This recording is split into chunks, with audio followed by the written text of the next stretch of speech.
Okay, students, now we discuss our next topic of commercial banks and the central bank chapter ਦਾ ਅੱਗੇ ਦੇਖੋ roles of banks in the economic development. ਅੱਜ ਆਪਾਂ ਪੜ੍ਹਨਾ ਵੀ ਜਿਹੜੇ bank ਕੰਮ ਕਰ ਰਹੇ ਆ ਆਪਣੇ ਦੇਸ਼ ਦੇ ਵਿੱਚ ਕਮਰਸ਼ੀਅਲ ਬੈਂਕ, ਉਹ ਆਪਣੇ ਦੇਸ਼ ਦੀ ਇਕਨੋਮਿਕ ਡਿਵੈਲਪਮੈਂਟ ਕਰਨ ਦੇ ਵਿੱਚ ਆਪਣਾ ਕੀ ਯੋਗਦਾਨ ਪਾਉਂਦੇ ਆ। ਠੀਕ ਹੈ, ਜੋ ਵੀ ਕੰਮ ਕੀ ਆ ਬੈਂਕ ਕਰਦੇ ਆ, ਆਪਣੀਆਂ ਐਕਟੀਵਿਟੀਜ਼ ਕਰਦੇ ਆ, ਉਹਦੇ ਨਾਲ ਕੀ ਆ ਇਕਨੋਮਿਕ ਡਿਵੈਲਪਮੈਂਟ 'ਤੇ ਕੀ ਅਸਰ ਪੈਂਦਾ, ਜਾਂ ਫਿਰ ਬੈਂਕਾਂ ਦਾ ਆਰਥਿਕ ਵਿਕਾਸ ਦੇ ਵਿੱਚ ਕੀ ਯੋਗਦਾਨ ਹੈ। ਯੋਗਦਾਨ ਮਤਲਬ ਆਪਣਾ ਕੀ ਕੀ ਸਹਿਯੋਗ ਦਿੰਦੇ ਆ ਵੀ ਜਿਹਦੇ ਨਾਲ ਆਰਥਿਕ ਵਿਕਾਸ ਵਿੱਚ ਵਾਧਾ ਜਿਹੜਾ ਕੀ ਆ ਹੋ ਸਕੇ।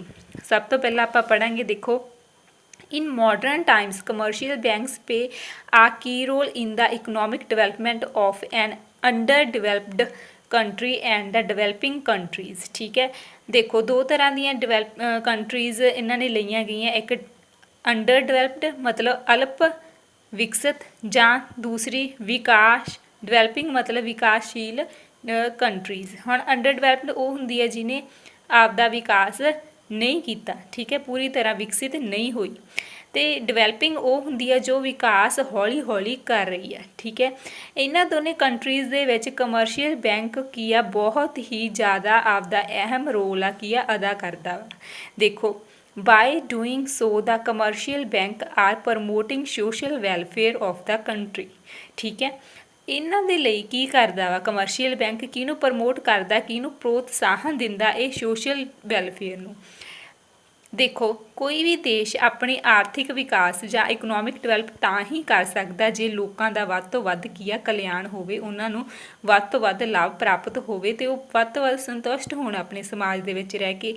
ਸੋ ਕੀ ਆ ਕਮਰਸ਼ੀਅਲ ਬੈਂਕ ਇਸ ਤਰ੍ਹਾਂ ਦੇ ਨਾਲ ਪ੍ਰਮੋਟ ਕਰਦਾ ਸੋਸ਼ਲ ਵੈਲਫੇਅਰ ਨੂੰ ਕਿ ਇਕਨੋਮਿਕ ਡਿਵੈਲਪਮੈਂਟ ਜ਼ਿਆਦਾ ਤੋਂ ਜ਼ਿਆਦਾ ਹੋਣ ਲੱਗ ਜਾਂਦੀ ਆ। Some of the social functions of the central banks are. So ਆਪਾਂ ਕੁਝ ਇਸੇ ਤਰ੍ਹਾਂ ਦੇ ਕੀ ਆ ਸਮਾਜਿਕ ਕੰਮਾਂ ਨੂੰ ਡਿਸਕਸ ਕਰਾਂਗੇ ਜਿਹਦੇ ਦੇ ਵਿੱਚ ਕੀ ਆ ਕਮਰਸ਼ੀਅਲ ਬੈਂਕ ਆਪਦੀ ਭੂਮਿਕਾ ਨਿਭਾਉਂਦਾ ਅਤੇ ਦੇਸ਼ ਦਾ ਵਿਕਾਸ ਕਰਦਾ। ਦੇਖੋ ਤੁਹਾਡਾ ਫਸਟ ਪੁਆਇੰਟ ਕੀ ਆ ਕੈਪੀਟਲ ਫਾਰਮੇਸ਼ਨ। ਠੀਕ ਹੈ, ਜਿਹਨੂੰ ਪੂੰਜੀ ਨਿਰਮਾਣ ਕਿਹਾ ਜਾਂਦਾ। ਕੈਪੀਟਲ ਮਤਲਬ ਪੂੰਜੀ, ਫਾਰਮੇਸ਼ਨ ਮਤਲਬ ਨਿਰਮਾਣ ਕਰਨਾ, ਉਹਨੂੰ ਵੱਧ ਤੋਂ ਵੱਧ ਬਣਾਉਣਾ, ਮਤਲਬ ਆਪਣਾ ਜਿਹੜਾ ਪੈਸਾ ਉਹਦਾ ਵੱਧ ਤੋਂ ਵੱਧ ਕਿਵੇਂ ਨਿਰਮਾਣ ਹੋ ਸਕਦਾ ਆਪਣੀ ਇਕੋਨਮੀ ਦੇ ਵਿੱਚ। ਦੇਖੋ ਕੈਪੀਟਲ ਫਾਰਮੇਸ਼ਨ ਇਨ ਐਨੀ ਇਕੋਨਮੀ ਰਿਕੁਆਇਰਸ ਦਾ ਇਨਵੈਸਟਮੈਂਟ ਇਨ ਪ੍ਰੋਡਕਟਿਵ ਚੈਨਲਸ। ਪ੍ਰੋਡਕਟਿਵ ਚੈਨਲਸ ਹੁੰਦੇ ਆ ਮਤਲਬ ਉਤਪਾਦਨ ਖੇਤਰ, ਜਿਹੜੇ ਸੈਕਟਰ ਆ ਪ੍ਰੋਡਕਸ਼ਨ ਕਰ ਰਹੇ ਹੁੰਦੇ ਆ। ਠੀਕ ਹੈ, ਕੈਪੀਟਲ ਫਾਰਮੇਸ਼ਨ ਦੇ ਲਈ ਮੇਨ ਕੀ ਆ ਰਿਕੁਆਇਰਮੈਂਟ ਹੁੰਦੀ ਆ ਵੀ ਵੱਧ ਤੋਂ ਵੱਧ ਨਿਵੇਸ਼ ਕੀਤਾ ਜਾ ਸਕੇ। ਹੁਣ ਆਪਾਂ ਨੂੰ ਪਤਾ ਵੀ ਨਿਵੇਸ਼ ਕਿਵੇਂ ਕੀਤਾ ਜਾਂਦਾ, ਵੱਧ ਤੋਂ ਵੱਧ ਸੇਵਿੰਗਸ ਕਰਕੇ। ਠੀਕ ਹੈ, ਇਹਦਾ ਸੇਵਿੰਗ ਇਨਵੈਸਟਮੈਂਟ ਦਾ ਮੇਨ ਸੋਰਸ ਆ ਅਤੇ ਇਨਵੈਸਟਮੈਂਟ ਦੇ ਨਾਲ ਹੀ ਕੀ ਆ ਕੈਪੀਟਲ ਫਾਰਮੇਸ਼ਨ ਹੁੰਦੀ ਆ। ਸੋ ਆਪਾਂ ਦੇਖਣਾ ਵੀ ਕਮਰਸ਼ੀਅਲ ਬੈਂਕ ਕੀ ਆ ਕੈਪੀਟਲ ਫਾਰਮੇਸ਼ਨ ਕਰਨ ਦੇ ਵਿੱਚ ਆਪਣਾ ਯੋਗਦਾਨ ਕਿਵੇਂ ਪਾਉਂਦੀ ਹੈ। ਦੇਖੋ commercial banks mobilise savings from the people by offering them various attractive deposit schemes.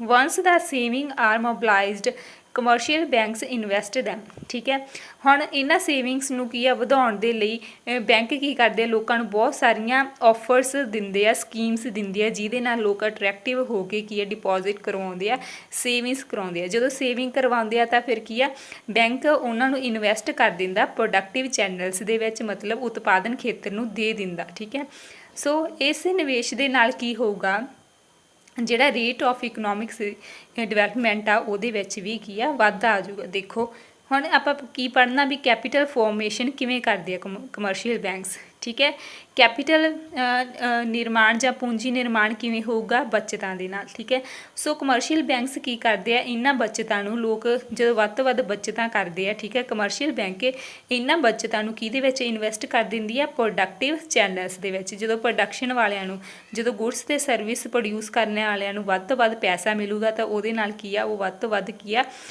Goods ਅਤੇ ਸਰਵਿਸ ਨੂੰ ਪ੍ਰੋਡਿਊਸ ਕਰਨਗੇ ਅਤੇ ਉਹਨਾਂ ਨੂੰ ਵੱਧ ਤੋਂ ਵੱਧ ਕੀ ਆ ਲਾਭ ਹੋਊਗਾ ਅਤੇ ਜਿਹਦੇ ਨਾਲ ਇਕਨੋਮਿਕ ਡਿਵੈਲਪਮੈਂਟ ਵੀ ਵੱਧ ਜੂਗੀ। ਅੱਗੇ ਦੇਖੋ ਇੰਟਰਪ੍ਰੈਨਿਓਰੀਅਲ ਇਨੋਵੇਸ਼ਨਸ ਹੁੰਦੀ ਹੈ ਖੋਜ ਕਰਨੀਆਂ ਜਾਂ ਫਿਰ ਨਵੀਨਤਾਵਾਂ। ਠੀਕ ਹੈ, ਇਨੋਵੇਸ਼ਨਸ ਮਤਲਬ ਨਵੀਆਂ ਖੋਜਾਂ ਕਰਨੀਆਂ। ਆਪਾਂ ਪੜ੍ਹਿਆ ਸੀ ਇੰਟਰਪ੍ਰੈਨਿਓਰ ਮਤਲਬ ਉਹ ਕੀ ਹੁੰਦੇ ਆ ਉਦਮੀ ਹੁੰਦੇ ਆ ਜਿਹੜੇ ਕੀ ਆ ਬਿਜ਼ਨਸ ਕਰਦੇ ਆ। ਸੋ ਕੀ ਕਹਿੰਦੇ ਆ as we know inventions lead to growth. ਆਪਾਂ ਨੂੰ ਪਤਾ ਹੀ ਹੈ ਇਨਵੈਂਸ਼ਨਸ ਕਰਨ ਨਾਲ, ਨਵੀਨਤਾਵਾਂ ਮਤਲਬ ਖੋਜਾਂ ਕਰਨ ਦੇ ਨਾਲ ਕੀ ਆ, ਗਰੋਥ ਵਿੱਚ ਵਾਧਾ ਹੁੰਦਾ। ਠੀਕ ਹੈ, ਜਿਹੜੇ ਹੁਣ ਅੰਡਰ ਡਿਵੈਲਪ ਦੇ ਵਿੱਚ ਕੰਟਰੀ ਦੇ ਵਿੱਚ ਆਪਾਂ ਦੇਖਦੇ ਹਾਂ ਵੀ ਬਹੁਤ ਛੋਟੇ ਕੀ ਹੁੰਦੇ ਆ, ਉਦਯੋਗ ਹੁੰਦੇ ਆ, ਉਹਨਾਂ ਕੋਲ ਪੈਸਾ ਬਹੁਤ ਘੱਟ ਹੁੰਦਾ। ਸੋ ਉਹ ਕੀ ਆ, ਆਪਦੀਆਂ ਇਨਵੈਂਸ਼ਨਸ ਨਹੀਂ ਕਰ ਸਕਦੇ। ਠੀਕ ਹੈ, ਕਿਉਂਕਿ ਉਹਨਾਂ ਕੋਲ ਫੰਡਸ ਨਹੀਂ ਹੁੰਦੇ। ਤਾਂ ਕਮਰਸ਼ੀਅਲ ਬੈਂਕਸ ਕੀ ਕਰਦੇ ਆ, ਉਹਨਾਂ ਨੂੰ ਕੀ ਪ੍ਰੋਵਾਈਡ ਕਰਦੇ ਆ, ਉਹਨਾਂ ਨੂੰ ਚੀਪ, ਸਸਤੇ ਅਤੇ ਕੀ ਕਰ ਸਸਤੇ ਰੇਟ ਆਫ ਇੰਟਰਸਟ 'ਤੇ ਕੀ ਦਿੰਦੇ ਆ, ਉਹਨਾਂ ਨੂੰ ਮਨੀ ਪ੍ਰੋਵਾਈਡ ਕਰਦੇ ਆ, ਕ੍ਰੈਡਿਟ ਪ੍ਰੋਵਾਈਡ ਕਰਦੇ ਆ, ਜਿਹਦੇ ਨਾਲ ਉਹ ਆਪਣਾ ਵੱਧ ਤੋਂ ਵੱਧ ਕੀ ਆ, ਇਨੋਵੇਸ਼ਨਸ 'ਤੇ ਪੈਸਾ ਖਰਚ ਕਰ ਸਕਣ। ਸੋ ਦੇਖੋ ਕਮਰਸ਼ੀਅਲ ਬੈਂਕ ਕੀ ਪ੍ਰੋਵਾਈਡ ਕਰਦੇ ਆ, ਚੀਪ ਅਤੇ ਸਸਤੇ ਫੰਡਸ ਕਿਹਨਾਂ ਨੂੰ, ਇੰਟਰਪ੍ਰੈਨਿਓਰਸ ਨੂੰ। ਇੰਟਰਪ੍ਰੈਨਿਓਰਸ ਕੀ ਕਰਦੇ ਆ, ਆਪਦੀਆਂ ਨਵੀਆਂ ਇਨਵੈਂਸ਼ਨਸ ਕਰਦੇ ਆ, ਉਹ ਇਨਵੈਂਸ਼ਨਸ ਪ੍ਰਮੋਟ ਹੁੰਦੀਆਂ। ਜਦੋਂ ਇਨਵੈਂਸ਼ਨਸ ਵੱਧ ਤੋਂ ਵੱਧ ਹੋਣ ਲੱਗ ਜਾਂਦੀਆਂ ਤਾਂ ਉਹਨਾਂ ਨੂੰ ਲਾਭ ਵੀ ਵਧੇਰੇ ਹੋਣ ਲੱਗ ਜਾਂਦੇ ਆ, ਜਿਹਦੇ ਨਾਲ ਕੀ ਆ, ਇਕਨੋਮਿਕ ਡਿਵੈਲਪਮੈਂਟ ਹੋ ਜਾਂਦੀ ਆ। ਇਸ ਤੋਂ ਅੱਗੇ ਕੀ ਆ, ਪ੍ਰਾਇਓਰਟੀ ਸੈਕਟਰ ਲੈਂਡਿੰਗ ਮਤਲਬ ਰਹਿਣ ਦੇਣਾ, ਕਿਸੇ ਨੂੰ ਲੋਨ ਵਗੈਰਾ ਪ੍ਰੋਵਾਈਡ ਕਰਨੇ। ਪ੍ਰਾਇਓਰਟੀ ਸੈਕਟਰ ਮਤਲਬ ਤਰਜੀਹੀ ਖੇਤਰ, ਮਤਲਬ ਜਿਹੜੇ ਖੇਤਰ ਕੀ ਹੁੰਦੇ ਆ, ਸਮੋਲ ਬੋਰੋਰਸ ਹੁੰਦੇ ਆ। ਠੀਕ ਹੈ, ਪ੍ਰਾਇਓਰਟੀ ਸੈਕਟਰ ਦੇ ਵਿੱਚ ਐਗਰੀਕਲਚਰ ਸੈਕਟਰ ਆ ਜਾਂਦਾ, ਸਮੋਲ ਸਕੇਲ ਇੰਡਸਟਰੀਜ਼ ਆ ਜਾਂਦੀ ਹੈ, ਰਿਟੇਲ ਟ੍ਰੇਡ ਆ ਜਾਂਦੀ ਹੈ। ਠੀਕ ਹੈ, ਸਮੋਲ ਬਿਜ਼ਨਸ ਆ ਜਾਂਦੇ ਆ, ਮਤਲਬ ਜਿਹੜੇ ਛੋਟੇ ਸਕੇਲ 'ਤੇ ਕੰਮ ਕਰਦੇ ਆ, ਉਹਦੇ ਵਿੱਚ ਕੀ ਆ, ਪ੍ਰਾਇਓਰਟੀ ਸੈਕਟਰਸ ਉਹਨੂੰ ਕਿਹਾ ਜਾਂਦਾ। ਠੀਕ ਹੈ, ਉਹਦੇ ਵਿੱਚ ਕੀ ਆ, ਕਮਰਸ਼ੀਅਲ ਬੈਂਕ ਕੀ ਕਰਦੇ ਆ, ਉਹਨਾਂ ਨੂੰ ਕਮਰਸ਼ੀਅਲ ਬੈਂਕ ਲੋਨਸ ਵਗੈਰਾ ਪ੍ਰੋਵਾਈਡ ਕਰਦੇ ਆ at low rate of interest. ਆਪਾਂ ਨੂੰ ਪਤਾ ਜੇ ਲੋਨ ਦੇ ਬਦਲੇ ਕਿਸੇ ਨੂੰ ਘੱਟ ਰੇਟ ਆਫ ਇੰਟਰਸਟ ਪੇ ਕਰਨਾ ਪੈ ਰਿਹਾ ਤਾਂ ਉਹ ਕੀ ਆ, ਲੋਨ ਜ਼ਿਆਦਾ ਤੋਂ ਜ਼ਿਆਦਾ ਲਊਗਾ। ਠੀਕ ਹੈ, ਸੋ ਕਮਰਸ਼ੀਅਲ ਬੈਂਕ ਜਿਹੜੇ ਪ੍ਰਾਇਓਰਟੀ ਸੈਕਟਰਸ ਆ, ਜਿਨ੍ਹਾਂ ਦੇ ਵਿੱਚ small scale industries, agriculture, retail trade ਜਾਂ ਫਿਰ ਸਮਾਲ ਬਿਜ਼ਨਸਮੈਨਸ ਆ ਜਾਂਦੇ ਆ। ਠੀਕ ਹੈ, ਉਹਨਾਂ ਨੂੰ ਕੀ ਕਰਦੇ ਆ, ਘੱਟ ਰੇਟ ਆਫ ਇੰਟਰਸਟ ਦੇ ਫੰਡ ਪ੍ਰੋਵਾਈਡ ਕਰਦੇ ਆ, ਲੋਨਸ ਪ੍ਰੋਵਾਈਡ ਕਰਦੇ ਆ। ਠੀਕ ਹੈ, ਪ੍ਰਾਇਓਰਟੀ ਸੈਕਟਰਸ ਨੂੰ। ਅਤੇ ਜਦੋਂ ਇਹਨਾਂ ਦੇ ਕੋਲ ਕੀ ਆ, ਪੈਸਾ ਆਊਗਾ ਤਾਂ ਇਹ ਵੀ ਵੱਧ ਤੋਂ ਵੱਧ ਕੀ ਆ, ਆਪਣਾ ਵਿਕਾਸ ਕਰਨਗੇ, ਜਿਹਦੇ ਨਾਲ ਕੀ ਆ, ਇਕਨੋਮਿਕ ਡਿਵੈਲਪਮੈਂਟ ਵਿੱਚ ਵਾਧਾ ਆ ਜਾਊਗਾ। ਇਸ ਤੋਂ ਅਗਲਾ ਪੁਆਇੰਟ ਆ implementation of monetary policy. Monetary policy ਮਤਲਬ ਮੁਦਰਾ ਨੀਤੀ ਜਾਂ ਫਿਰ ਮੌਦਰਿਕ ਨੀਤੀ ਵੀ ਇਹਨੂੰ ਕਿਹਾ ਜਾਂਦਾ। ਕਿਸੇ ਵੀ ਦੇਸ਼ ਦਾ ਜਿਹੜਾ ਸੈਂਟਰਲ ਬੈਂਕ ਆ, ਉਹ ਇਸ ਪੋਲਿਸੀ ਨੂੰ ਕਿਉਂ ਯੂਜ਼ ਕਰਦਾ, ਕਿਉਂਕਿ ਉਹਨਾਂ ਨੇ ਆਪਣੇ ਪ੍ਰਾਈਜ਼ ਦੇ ਵਿੱਚ ਸਟੇਬਿਲਿਟੀ ਲਿਆਉਣੀ ਹੁੰਦੀ ਹੈ, ਪ੍ਰਾਈਜ਼ ਦੇ ਵਿੱਚ ਸਥਿਰਤਾ ਲਿਆਉਣੀ ਹੁੰਦੀ ਹੈ। ਪ੍ਰਾਈਜ਼ ਦੇ ਵਿੱਚ ਸਥਿਰਤਾ ਲਿਆਉਣ ਦਾ ਮਤਲਬ ਆ ਕਿ ਨਾ ਉਹਦੇ ਵਿੱਚ ਪ੍ਰਾਈਜ਼ ਦੇ ਵਿੱਚ ਵਾਧਾ ਹੋਣਾ ਅਤੇ ਨਾ ਹੀ ਕਮੀ ਹੋਣੀ।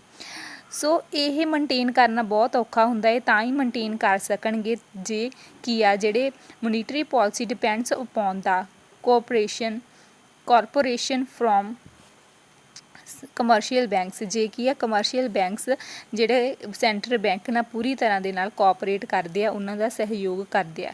ਕਹਿੰਦੇ ਜੇਕਰ ਸਸਤੀ ਅਤੇ ਮਹਿੰਗੀ ਨੀਤੀ ਲਾਗੂ ਕਰਕੇ ਵਪਾਰਕ ਬੈਂਕ ਦੇਸ਼ ਦੇ ਵਿੱਚ ਮੁਦਰਾ ਆਸਫੀਤੀ, ਮਤਲਬ ਜੇ ਉਹ ਸਸਤੀ ਮੌਦਰਿਕ ਨੀਤੀ, ਠੀਕ ਹੈ, ਸਸਤੀ ਜਿਹਨੂੰ ਆਪਾਂ ਚੀਪ ਮੋਨੀਟਰੀ ਪੋਲਿਸੀ ਯੂਜ਼ ਕਰਦੇ ਆ, ਅਤੇ ਉਹਦੇ ਨਾਲ ਡੀਫਲੇਸ਼ਨ ਆ ਸਕਦੀ ਆ।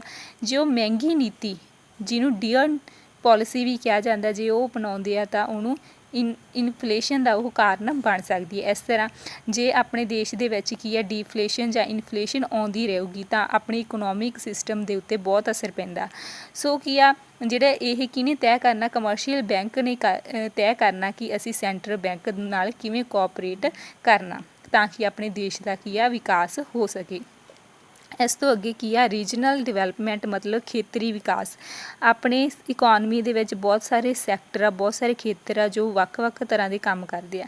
ਸੋ ਕਈ ਇਕਨੋਮਿਕਸਟ ਕਹਿੰਦੇ ਆ ਵੀ ਆਪਣੇ ਦੇਸ਼ ਦੇ ਵਿੱਚ ਕੀ ਆ, ਬੈਲੈਂਸਡ ਗਰੋਥ ਹੋਣੀ ਚਾਹੀਦੀ ਹੈ ਤਾਂ ਕਿ ਦੇਸ਼ ਵੱਧ ਤੋਂ ਵੱਧ ਤਰੱਕੀ ਕਰ ਸਕੇ।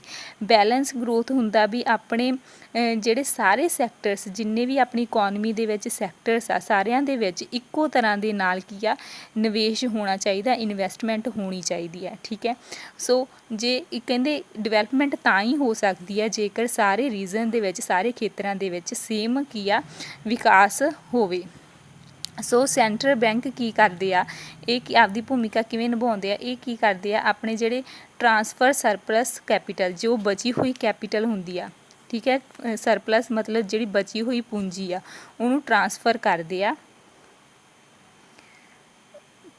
ਟਰਾਂਸਫਰ ਕਿਵੇਂ ਕਰਦੇ ਆ, ਇਹ ਡਿਵੈਲਪਡ ਰੀਜਨ ਟੂ ਮਤਲਬ ਜਿਹੜੇ ਵਿਕਸਿਤ ਖੇਤਰ, ਵਿਕਸਿਤ ਹੋ ਚੁੱਕੇ ਆ, ਆਪਦਾ ਵਿਕਾਸ ਕਰ ਚੁੱਕੇ ਆ, ਟੂ ਲੈਸ ਡਿਵੈਲਪਡ ਰੀਜਨ ਮਤਲਬ ਜਿਹੜੇ ਘੱਟ ਵਿਕਸਿਤ ਦੇਸ਼ਾਂ ਤੋਂ ਆ ਕੀ ਆ ਆਪਦੇ ਜਿਹੜੀ ਸਰਪਲਸ ਕੈਪੀਟਲ ਆ, ਜਿਹੜੀ ਬਚੀ ਹੋਈ ਕੈਪੀਟਲ ਆ, ਉਹਨਾਂ ਨੂੰ ਦਿੰਦੇ ਆ, ਜਿਹਦੇ ਨਾਲ ਕੀ ਆ ਵੱਧ ਤੋਂ ਵੱਧ ਇਕਨੋਮਿਕ ਡਿਵੈਲਪਮੈਂਟ ਹੁੰਦੀ ਆ।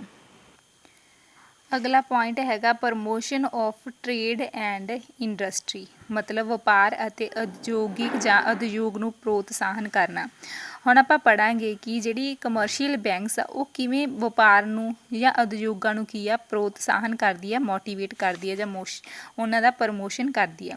The economic development of any country largely depends upon the industrialisation, ਮਤਲਬ ਕਿਸੇ ਦੇਸ਼ ਦੀ ਜਿਹੜੀ ਇਕਨੋਮਿਕ ਡਿਵੈਲਪਮੈਂਟ ਆ ਉਹ ਕਿਹਦੇ ਉੱਤੇ ਨਿਰਭਰ ਕਰਦੀ ਹੈ, ਕਿਹਦੇ 'ਤੇ ਡਿਪੈਂਡ ਕਰਦੀ ਹੈ, ਇੰਡਸਟਰੀਲਾਈਜੇਸ਼ਨ ਮਤਲਬ ਉਸ ਦੇਸ਼ ਦਾ ਉਦਯੋਗਿਕ ਢਾਂਚਾ ਕਿਹੋ ਜਿਹਾ, ਮਤਲਬ ਉਦਯੋਗ ਜਾਂ ਇੰਡਸਟਰੀਜ਼ ਕਿਸ ਤਰ੍ਹਾਂ ਕੰਮ ਕਰ ਰਹੀਆਂ।